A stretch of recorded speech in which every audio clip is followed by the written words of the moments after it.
these two styles are just so similar. It's going to be really fun to watch and very explosive.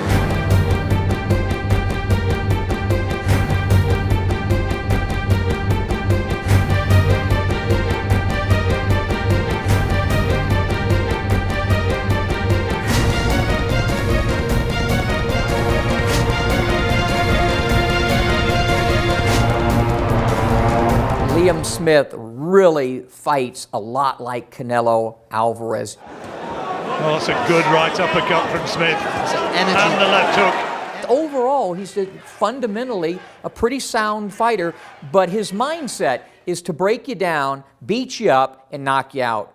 A couple of things, in my opinion, watching Liam Smith and his punching power. His greatest punching ability is like Mickey Ward. It's not to the chin, it's to the body. That left hook to the body is a thing of beauty. And, you know, punches to the face, unless you get hit like Amir Khan, go away. The body punches don't. So I think that Canelo, from what I've seen, has a very good chin. One of the other things that Canelo possesses is the ability to not get hit solidly. He has that Mexican head roll that he does to avoid shots so he doesn't get hit flush. I don't know. We don't know if Smith has the kind of power to take a guy out like Canelo. I doubt it very seriously, certainly not with one shot. That's not how you get a guy like Canelo out anyway. You get a guy like Canelo out, and great fighters like that with combination punches. You have to set it up. It takes time. I think Smith's best ability to hurt Canelo has nothing to do with this and all to do with this, the body. So, Canelo!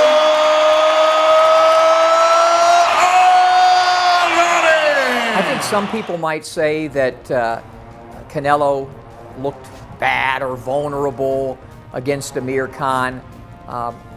Those people don't know a lot about boxing. The fight played itself out really exactly as I thought it would. The hand and the foot speed of Khan did its job early until he was broken down systematically by the punching power and the accuracy and the combinations which led to the coup de grace right hand of Canelo. That fight played itself out exactly as I expected, and if you know boxing, you should have expected, but at the end of the day, Canelo did exactly what he needed to do.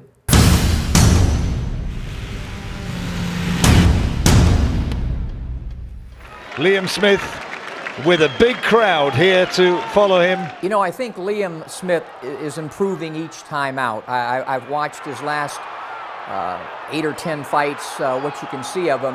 And by the way, 8 straight KOs, pretty impressive. But it's not just that he's getting a KO, it's how he's getting the KO, how he's breaking down his opponent systematically, and working and looking more effective each time out.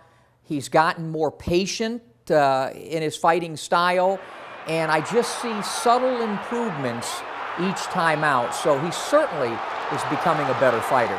Canelo Alvarez, one thing I think he's really improved upon is his defense, and perhaps even so much so that it's taken a little bit away from his offense, because he's focusing on defensive things right now. He's thinking about it a little bit, and that merger, that bridge between the two is something that I think he's at a cross-section at right now. The biggest disparity with these two guys, it's the resume, it's the roster. You know, Canelo's had double the amount of fights, double the amount of rounds, but way more than all of that. I mean, he's taken on, you know, guys like Sugar Shane Mosley and Austin Trout and Erislandy Lara and Miguel Cotto and Floyd Mayweather and Amir Khan. He's been on the big stage. This kid has been on a tiny little stage, you know, across the pond, and he's coming over to the Broadway of boxing, if you will. There's a few guys I recognize on Smith's roster. Razadovich, the last kid he fought to win the title, but you know, these are, it's not the same level of opposition. It won't take too long to find out how focused he is and how focused he can remain and whether or not it's just too big of a stage. It should take, I think, within the first 9 minutes. We'll find out. September the 17th, it'll be a good fight.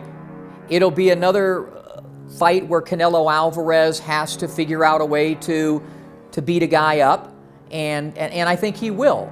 But I think it'll come with somewhat of a price. I think the fact that this kid is such a really good body puncher, I keep going back to that, I think really makes it an intriguing fight for me, because for Canelo Alvarez, when he does take on Gennady Golovkin, he's going to take on maybe the best left hooker to the body.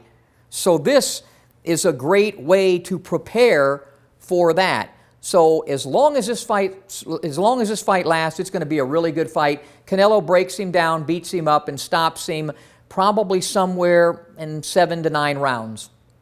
This is one fight that is sure to create fireworks, and we're all very, very excited.